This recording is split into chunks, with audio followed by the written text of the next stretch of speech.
de esta elección y esta manera de recibirnos, para que puedan recibir el libro, pero sobre todo a Crescencia y a Oscar y en ellos a todas las comunidades que viven en nuestro país y fundamentalmente en nuestro territorio. Bueno, gracias. ¿Ahí se escucha? Sí, sí. Hola. Bueno, bienvenidos, bienvenidas, bienvenides. Contarles un poquito el sentido que tiene para mí, para mi corazón, las palabras de Oscar y la participación de Crescencia Sahumando. Agradecerte mucho, la verdad, y contarte especialmente a vos, pero bueno, también a todos, que este es un libro que ha nacido muy, muy rezado. Es un libro al que se le ha pedido permiso a los abuelos del norte, a los abuelos mayas, a los cuatro vientos de allá, para escribirlo y también para hacer una presentación que se hizo en Cancún, en la Sala de Artes de la ciudad de Cancún. Entonces es un libro que viene estando acompañado también, ¿no?, por estos rituales, por estos pedidos de permiso. Contarles también que, bueno, en el libro se esboza un poquito un camino, uno de los tantos caminos que yo he elegido recorrer, que es el Camino Rojo. Dentro del Camino Rojo yo me he sumado a las danzas de la luna, y en mi cuarta danza se me sembró un nuevo nombre. Entonces también presentarme con este nuevo nombre y con este nuevo corazón en mi ciudad en la que nací. Este nombre es Huehuetezcatl, significa antiguo reflejo, y es un nombre que me pone en el compromiso de reflejar la sabiduría ancestral en cada uno de mis actos. Entonces no podía iniciar esta presentación sin que se refleje la sabiduría ancestral que habita acá en esta ciudad. Yo siempre digo que algún día Rosario se dará cuenta del honor que es de tener a pueblos originarios viviendo y pisando su suelo, ¿verdad? Todavía nos falta mucho aprender para poder realmente darnos cuenta de la sabiduría frente a la que estamos. Así que agradecerte mucho, hermana, tu sahumada. Hay algo que ella no lo dijo, entonces lo voy a decir yo, que es que cuando una mujer sahuma, no solamente está pidiendo permiso, sino que también está sosteniendo el rezo. Entonces ahora todo esto está pasando porque ella nos está sosteniendo en ese primer recito que hizo cuando prendió sus primeras hojitas de coca. Así que agradecerte mucho por tu apoyo y tu sostén también. Y bueno, y Oscar, él dijo, nos conocimos cuando éramos jóvenes, es verdad, yo era muy chiquita. Y contarles un poquito que creo que es necesaria hacer la mención, ya la venía mencionando Graciela, Oscar, y contarles que, bueno, yo creo que he tenido 19, 20 años, estudiaba Derecho, me daba cuenta que había muchas injusticias en el mundo, y tuve la suerte de cruzarme con otra Julia que está ahí vendiendo los libros, y ahí un poquito empieza a aparecer este nombre de la otra Julia, y con muchos compañeros más que teníamos ganas de sacudir un poco esa facultad de Derecho, ¿no?, y mostrar algunas cuestiones que por ahí no se ven. Y entonces decíamos, ¿y qué podemos hacer? Y en un momento, a no sé quién se le ocurrió la idea de reivindicar el 11 de octubre como el último día de libertad de los pueblos originarios. Entonces decíamos, bueno, ¿a quién convocamos para esta actividad que es buenísima, pero que no conocemos a nadie que nos apoye? Y esto yo creo que nunca lo conté. Casualmente íbamos caminando por un pasillo y decimos, ay, acá dice Derechos Humanos, prof. Juan Carlos Guardela, ¿qué será este lugar? Y tocamos la puerta, así muy casualmente, y esto también lo traigo para que también nos hagamos conscientes de qué visibilidad todavía le hacen falta algunas cosas dentro de la misma facultad de Derecho, ¿verdad? Entonces tocamos la puerta y nos abre de una manera muy graciosa Isabel Fernández Acevedo, y se ríe de la propuesta. Nosotros le tiramos ahí el delirio, ella se ríe, nos recibe así como con mucha buena onda, y nos dice, pueblos originarios, tienen que hablar con Graciela Rodríguez. Y nos anota en un papelito el teléfono de Graciela Rodríguez, y ahí, bueno, nos comunicamos con ella, nos conocimos, Graciela y yo, y gracias a eso también fue que hicimos una actividad muy bonita, que fueron los chicos, no sé si te acuerdas, fueron los chicos de la comunidad COM a hacer sus rituales, sus danzas, sus bailes en el patio de la Facultad de Derecho. Ahí nos estuvieron acompañando, estaba, me acuerdo, Marta Andrada y no sé quién es más del centro también, con mucho apoyo. Y así fue que empecé yo un camino dentro de la sociología y la antropología jurídica, de la mano de Graciela y de la mano de Oscar. Yo siempre, Oscar, esto te lo quiero contar, siempre que yo hablo de mi camino digo que mi primer gran maestro fuiste vos y el pueblo COM. Entonces no podía yo presentar este libro sin hacerlos presentes a ellos y sin contar un poco desde dónde está ese origen del pensamiento de la interculturalidad, ¿verdad? Yo creo que Graciela la puedo nombrar como mi mentora en ese camino, ¿no? Fue la que me trajo así como las herramientas intelectuales, Y también estas participaciones, ¿no?, como más sentidas, fueron también un poco los orígenes de lo que después se va entrelazando en el libro, que ya hablaremos. Bueno, un aplauso.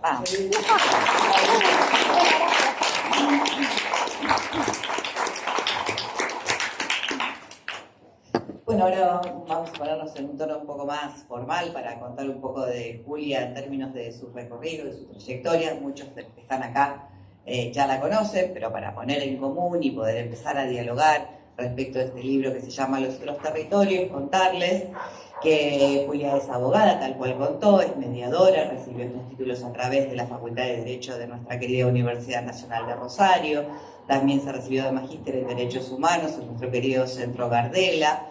Después, en su movimiento y en su inquietud permanente por nuevos conocimientos a partir de lo que acaba de narrar y lo que fue encontrándose en la vida, también se dedica a la yoga, es terapeuta holística y actualmente se dedica a la enseñanza-aprendizaje de los saberes ancestrales. Todo un desafío, ¿no? Digamos, toda una mujer mestiza que ya nos contará ella por qué. Y bueno, y sin más, como para empezar a charlar, yo le proponía a ella a modo de entrevista, porque después ustedes serán los que lean el libro y hagan sus propios diálogos, y los libros se completan en ese encuentro íntimo entre lo que la escritora en este caso propone y lo que el lector o la lectora construye desde su mirada y de sus historias. Esto lo harán ustedes cuando tengan cada uno su libro. Bueno, pero preguntarle distintas cosas que subyacen desde que uno lo abre hasta que lo va recorriendo. Y en principio, bueno, cuando uno, en este caso, en la tarea de presentarlo, ni más ni menos, y que yo siempre incurro en algo que no me presento yo, para quienes no me conocen, mi nombre es Paula Contino y estoy a cargo del área de Derechos Humanos de nuestra querida Universidad Nacional de Rosario. Entonces, cuando uno abre, encuentra la solapa, generalmente va a ver las notas del autor, quién es, de dónde viene, algunas cosas las que ya leí más formal, pero después ella empieza y dice, bueno, que no sabe bien cómo presentarse, ¿no? Porque cuando ella está escribiendo este libro y cuando termina de escribir este libro va a ser otra. De hecho, se anuncia a sí misma como la otra Julia, ¿no? En permanente mutación, transformación, dejándose atravesar por los procesos que ella narra en este recorrido y en este viaje itinerante por América Latina, sobre todo por Guatemala y por México, al encuentro de las comunidades, distintas comunidades indígenas, distintas referentes, mujeres fundamentalmente. Ella dice que está en permanente cambio. Entonces, la primera pregunta que a mí me aparece es decir, bueno, si hay una permanente transformación, ¿cuáles son aquellos valores esenciales que permanecen inalterables? Como dice la canción, y evocando a Fito, que ahora estamos en el medio de la fitomanía, ¿cuál es ese documento inalterable que se transforma en los valores que constituyen a Julia, a pesar del dinamismo necesario de la mutación y la transformación? Bueno, gracias por la pregunta. Creo que mi amor por Fito Páez ha sido inalterable. Mira, no sabías. Bueno, somos varios. Me viene como un recuerdo, así que compartir también un poco, ¿no? Cuando yo era niña, ¿no? Iba a un colegio como bastante cheto de la ciudad, aunque no parezca, y me pasaba que mis compañeritos escuchaban Roxette, ¿viste? Entonces era esa onda. Y yo recuerdo que cuando tomé la comunión me habían regalado algo de dinero. O sea, tengo como el recuerdo que fue la primera vez que yo tuve plata que era para mí. Y yo me fui a Music Shop y me compré Circo Beat. Y es como que me viene este recuerdo y digo, lo siento como un momento como muy fundacional de mi identidad, decir, yo escucho a Fito Páez, yo no escucho Roxette. Y creo que algo de esto de buscar las voces de acá, creo que es algo que lo he tenido como de niña, ¿no? Como de, sin querer incluso, ¿no? Como decir, bueno, no, yo no escucho lo que es de afuera, escucho lo que es de acá. Y creo que algo de eso, de esa búsqueda, ya empezó como en esa infancia. Ahora, con respecto a los valores inalterables, yo creo que, no sé si es un valor, pero es algo en lo que trabajé siempre, creo que es un poco... O lo que creas. Creo que es un poco como... La curiosidad estuvo siempre presente, pero algo en lo que yo siempre trato de trabajar y no perder el eje es en la coherencia, ¿verdad? Entonces en esto, ¿no? Entre lo que digo, lo que pienso, lo que hago, como tratar de encontrar una coherencia, que es re difícil. Sí, la verdad que sí. Es re difícil. A veces uno yo cree... asumo mis contradicciones, te digo. A veces uno cree que estás... más humanos también. A veces uno cree que está siendo coherente y en realidad hay cosas que no las ve, y por eso este encuentro con otras narrativas, con otros pueblos, con otras vivencias que hacen ver esa contradicción, ¿verdad? Entonces por eso digo que la coherencia es una búsqueda, no es algo en lo que estoy. Creo que un poco también la generosidad es algo en lo que siempre trato de trabajar, como de compartirme y de...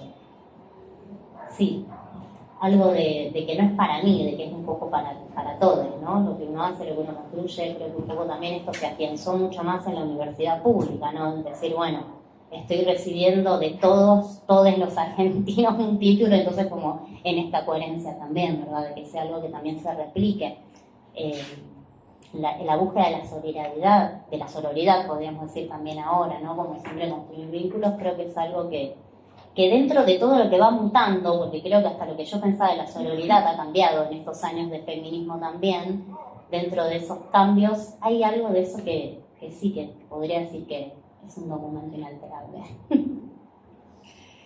Y te voy a llevar un poco al terreno también de la coherencia y de las contradicciones, porque siguiendo la línea, ¿no?, de las primeras hojas del libro, pensando que, bueno, vos sos abogada, digamos, después te trabajaste y te formaste en el campo de los derechos humanos.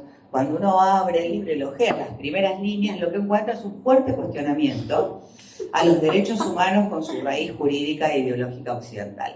Entonces, bueno, arrancamos, digo, entonces yo me posicionaba ahí para decir, bueno, ¿por dónde van a venir esas críticas, no? Desde este lugar, el área de derechos humanos, el Gardela, tu recorrido, tu formación, y ahí planta bandera y empieza con su cuestionamiento, así que me gustaría que compartieras esa, no sé si son contradicciones y demás, pero bueno, hay una larga historia, ¿no?, que sostiene la formación de los derechos humanos con esta mirada occidental, jurídica, que vos es incompleto como para arrancar, ¿no? Bueno, la crítica a los derechos humanos. ¿Por dónde empiezo? Bueno, eso es un poco, digamos, mis primeras lecturas con respecto a eso sí fueron gracias a Juan Carlos Gardela, a quienes sigue llevando adelante el centro, y especialmente a Graciela Rodríguez, la que me puso así como algunos libros. Todas esas críticas son de la abogada que fui o de la abogada que todavía habita en mí, con la que sigo caminando, ¿no? Hay veces que gente me dice, ay, pero qué picardía, y digo, no, esa abogada es la que camina dentro mío, y sin esa mirada yo no hubiese podido escribir este libro, ¿verdad? O sea, si yo no hubiese hecho ese recorrido primero por el derecho y por los derechos humanos, y desde una perspectiva crítica de los derechos humanos, este libro no se escribe. Entonces ahí empieza como este primer diálogo, ¿verdad? La crítica a los derechos humanos, bueno, en principio son de una lógica occidental, son de una lógica sumamente individualista, ¿no? Si leemos cualquier tratado de derechos humanos, no aparece los pueblos, ¿verdad? O sea, siempre el hombre tiene derecho a, y son estos dos derechos, ¿verdad? Después podemos no hablar también un poco de la historia y si hubo o no una evolución dentro de los derechos humanos, pero después como claramente no eran los derechos humanos, surgen los derechos de los niños y de la mujer y de los pueblos originarios. Entonces como un intento ahí de hacer, algunos parches, ¿verdad? Pero digo, si bien siento que sí que los derechos humanos hay que reivindicarlos, no se puede, digamos, negar la utilidad que han tenido, y más en un país como Argentina, ¿no? Luego de los años de horror, y más en América Latina, por todos los años de horror. Sí, también entender que, bueno, que en realidad se escribieron un poco también para poner freno en Europa a determinadas cosas, ¿verdad? Entonces después muy inteligentemente desde América Latina se echa mano a ello y dicen, pero si entonces tenemos estos derechos, esto no podría estar pasando. Yo creo que ahí vino más como una construcción cultural y como una construcción más ligada a la memoria y como más ligada a determinadas luchas sociales, que antes de existir los derechos humanos tenían otros nombres, estas luchas sociales, ¿verdad? Se hablaba más de la clase obrera, se hablaba, ¿no? Como que había otras palabras que también servían para ponerle nombre a estas luchas, ¿verdad? Creo que el nombre también de derechos humanos un poco también quiere como borrar esas diversidades de las que bien hablaba Oscar al principio, ¿no? Entonces, eso también es una gran crítica a este discurso. Porque digo, los derechos humanos son un discurso sobre todo, entonces desde qué discurso nos plantamos para leer esas convenciones. Entonces, la mirada crítica es la única mirada que nos permite entrar en un diálogo con eso que está escrito. Porque si no es eso que está escrito y ya está, ¿no? Y vale para el que sea como sea. Entonces, poder verlo como una construcción política, sexista, de un determinado momento histórico, es lo que también nos puede ir dando pautas para ir abriendo, para ir leyendo entre líneas, para ir haciéndole decir a los instrumentos lo que nos dicen para que sirva para nuestras luchas. También es desde un lugar de mucha inteligencia y de tener un norte que va más allá de si se llaman derechos humanos o se llaman de otra manera, ¿verdad? Y otra gran crítica, digamos, a los derechos humanos es que los pueblos originarios no están, ¿no? Después, bueno, vino la OIT y el 168 y pasaron un montón de cosas que estuvieron bien, pero cuando la humanidad se sienta a definir cuáles son esos derechos humanos, bueno, fueron algunos países que podemos decir los hegemónicos, ¿verdad? Entonces, desde ahí, engaña pichanga, digamos, ¿no? Hay que tener cuidado cómo los leemos. Entonces, sí, necesariamente la introducción al libro tenía que estar relatada desde esa mirada crítica. Pero como vos bien decías, también desde América Latina y la resignificación que hicieron el movimiento de derechos humanos de este país, que es ejemplo a nivel nacional, internacional, que es el horizonte donde elegimos mirarnos, es un campo de disputa, es un campo de resistencia, es una batalla, los derechos nunca están ganados, y sobre todo el lugar que tienen para nosotros en la Argentina y en nuestra vivencia y demás, en las políticas de memoria, verdad y justicia. Y traigo esto para detenerme en la idea de la memoria. Porque hay una de las frases en el libro donde vos decís textualmente, este libro se propone romper con la concepción lineal del tiempo occidental. Pasado, presente y futuro. Y a mí me encanta pelearme con esa noción, ya te lo decía el otro día, me encanta pelearme con eso, porque como gran defensora de la memoria, pensando que la memoria carga futuro y que la memoria se la convoca desde el presente, me parece que era una frase sumamente provocadora para charlar con vos y con toda la gente que hoy nos acompaña, para dentro de estas batallas disputar, ¿no? Esta línea recta del tiempo, que a veces es inalterable y que además se cosifica el pasado en un lugar que está detrás.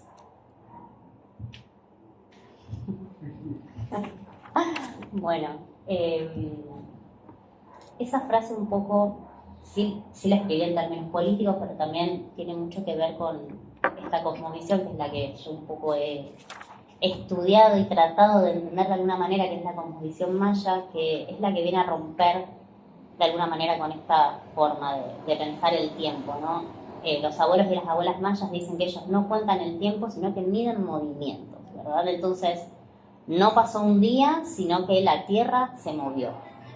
Entonces eso ya nos pone en un lugar de pensar el tiempo-espacio desde un lugar bastante, a mi cerebro le cuesta bastante todavía, pero un poco de romper esta linealidad, ¿no? Los mayas siempre hablan que es en espiral, ¿no? Como que el tiempo es una espiral, ¿verdad? Entonces se vuelve a pasar por un determinado lugar, pero para llegar a otro nuevo, que es el mismo, pero que es nuevo, ¿verdad? O sea, en este sentido, pasado y futuro o presente entran como en una centrífuga, por decirlo de alguna manera, ¿verdad? Entonces, desde esta mirada también pensar de qué hablamos cuando hablamos de pasado, y también pensar de qué hablamos cuando hablamos de futuro, porque también muchas veces, y esto yo creo que el discurso político peca un poco de caer acá, nos venden determinadas cosas como fatalmente van a suceder, ¿verdad? Entonces, si gana determinado partido político, va a pasar esto. Que por supuesto que lo tenemos que tener en cuenta, verlo y estar ahí como de alguna manera para ver cómo hacemos si eso sucede, pero no creernos en ninguna fatalidad del destino. Me parece que es como una propuesta bastante interesante, digamos, para